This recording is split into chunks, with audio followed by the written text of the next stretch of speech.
첫 번째 이야기, 할머니가 말해준 본처가 후처를 저주했던 이야기. 우리 할머니는 시골에 사시는데 마을이 크지 않아서 이웃들끼리 잘 알고 지내는 편이야. 우리 할머니가 올해 80이신데 이건 좀 오래된 이야기야. 할머니네 집에 바로 아랫집에 할머니 또래의 어떤 가족이 살았어. 부부랑 자식이 셋인가 그랬는데 남자가 바람이 난 거야. 바람 상대는 읍내의 술집 여자였다고 해. 할머니 말씀으로는 상을 젓가락으로 치며 노는 여자였다고 하셨어. 그 여자도 이 남자가 유부남인 거 알고 있었고 자식이 있는 것까지도 알고 있었다는데 어쨌든 간 둘이 바람이 나서 읍내에다가 살림을 차렸지. 본처는 처음에는 몰랐는데 남자가 아예 집에 들어오지 않기 시작하면서 소문이 나면서 다 알게 되었대. 처음에는 사정도 해보고 화도 내보고 애들은 어쩌냐고 어르기도 해보고 그랬는데 남자가 굉장히 지조 있게 그 여자는 못 버리겠다고 하면서 두 집 살림을 시작한 거지. 물론 후처 쪽에 있는 시간이 더 많았다나 봐. 후처하고도 애를 낳았고 게다가 후처는 굉장히 당당했대. 그러니까 본처분은 아주 속이 문드러져 갔지. 그러다가 본처분이 자살을 했나 화병이 났나?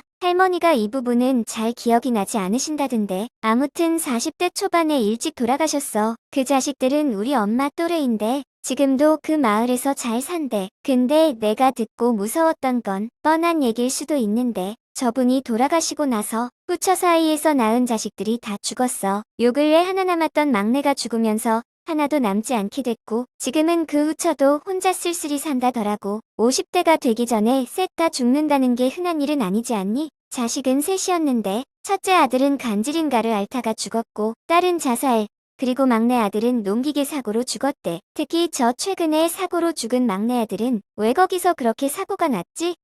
이 생각이 드는 사고였대. 너무 뻔한 스토리고 우연일 수도 있는데 정말 본부인이 죽고 나서 자식들이 저렇게 되었다고 하니까 무섭긴 하더라고. 진짜 위에서 저주하나 싶고 하늘이 벌을 내린 건가도 싶고 아직도 할머니네 마을에서는 조강지처가 저주를 내린 거라고 수군대더라고. 두 번째 이야기, 강원도에서 보았던 백호는 산신령이었을까? 때는 2009년 내가 강원도 산골의 문화생으로 입주하게 됐던 그날로 거슬러 올라갑니다. 제일 가까운 슈퍼가 걸어서 30분 거리에 있는 그 첩첩산골에서 살아야 한다는 건 당시가 20살이 됐던 나에게 있어 쉽지만은 않은 일이었지. 막 짐을 풀고 첫날이니 편히 쉬려는 말씀에 방에서 나와 괜시리 답답해져 이리저리 돌아다니다가 별채에 도착하게 되었지. 새하얗게 사방은 눈이었고 어디선가 풍경 소리가 들려오는 것도 같았고 지나다니는 사람 하나 없이 바람에 스치는 나무 소리뿐인 그 적막한 한가운데를 아직도 잊을 수가 없어. 콘크리트로 된 본체와는 달리 나무로 지어진 별채 기둥에 기대서 별채 주위를 빙글빙글 돌고 있었지. 종교가 있는 건 아닌데 그냥 우연히 서점에서 작은 사이즈로 나온 천수경이 있길래 그걸 하나 사왔었거든. 하여간 그거 읽으면서 계속 빙빙 돌고 있었어. 근데 그러다가 문득 저 까만 별이 위치한 지점에 이르렀을 때 갑자기 지금 뒤를 돌아보면 안 된다는 생각이 들었지. 근데 사람이라는 게 그렇잖아. 안 된다 하면 더 하고 싶은 거.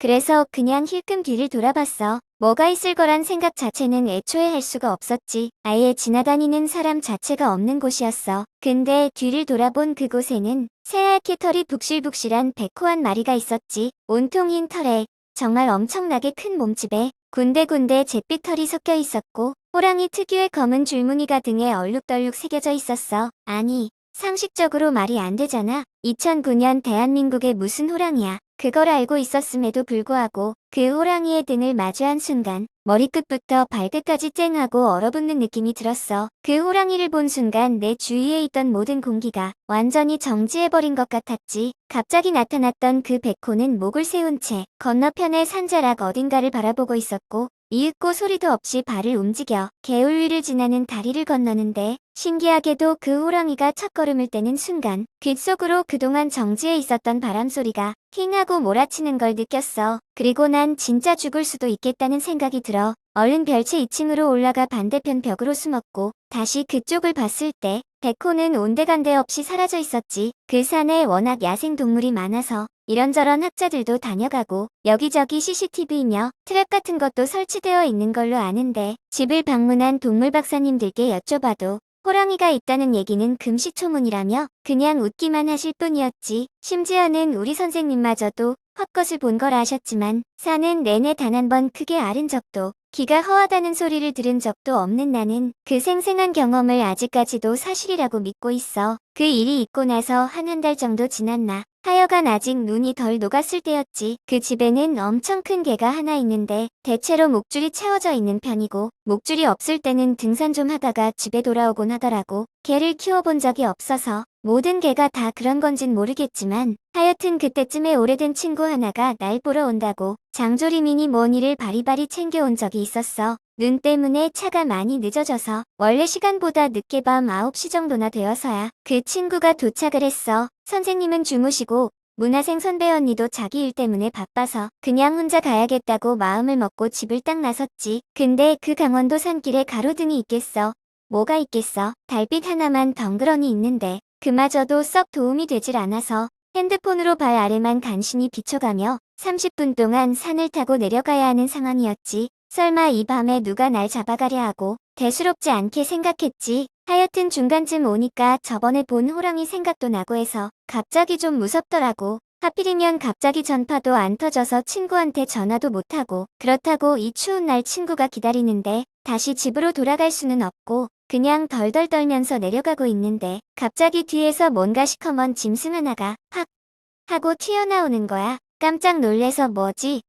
하고 보니까 그 멍멍이가 어디선가 진짜 호랑이처럼 확 튀어나와서 내 10걸음 앞에 딱 멈추더라고. 마중 나온 줄 알고 머리 쓰다듬어주고 다시 길을 가려는데 얘가 뒤로 안 돌아가고 계속 내 앞으로만 걷는 거야. 그래도 혼자 가는 것보단 안심이 되고 어쨌든 얘가 나보다 여기 오래 살았으니까 멍멍이만 믿으면서 그 산을 다 내려왔지. 조금 가다가 내가 뒤처진다 싶으면 그 자리에 서서 기다리고 따라붙는다 싶으면 다시 앞으로 가고 그러고 이제 민가가 보일 때쯤 돼서 멍멍하다 왔다 하고 옆을 봤는데 없어진 거야. 솔직히 언제 없어졌는지도 모르겠어. 하여간 이 자식이 기특하게 내가 산에서 내려오는 길을 봐주러 왔구나 싶어서 기분 좋게 친구랑 닭 먹고 친구 숙소를 잡아주고 밤새도록 순대국밥 먹으면서 얘기하다가 나를 꼴딱 새버렸지. 그래서 근처 가게에서 멍멍이 주려고 참치를 한 캔 사서 다시 집에 올라왔는데 그 멍멍이를 본 순간 깨달았지. 이 멍멍이는 하얀색이네. 어제 그 개는 분명히 까만색이었는데 아무리 어두워도 털 색깔 자체를 혼동할 수는 없는데 그러면 어제 같이 가준 그 멍멍이는 어디서 온 멍멍이일까? 마치 나를 아는 사람처럼 엄청 오래 알고 지낸 사람처럼 따라오던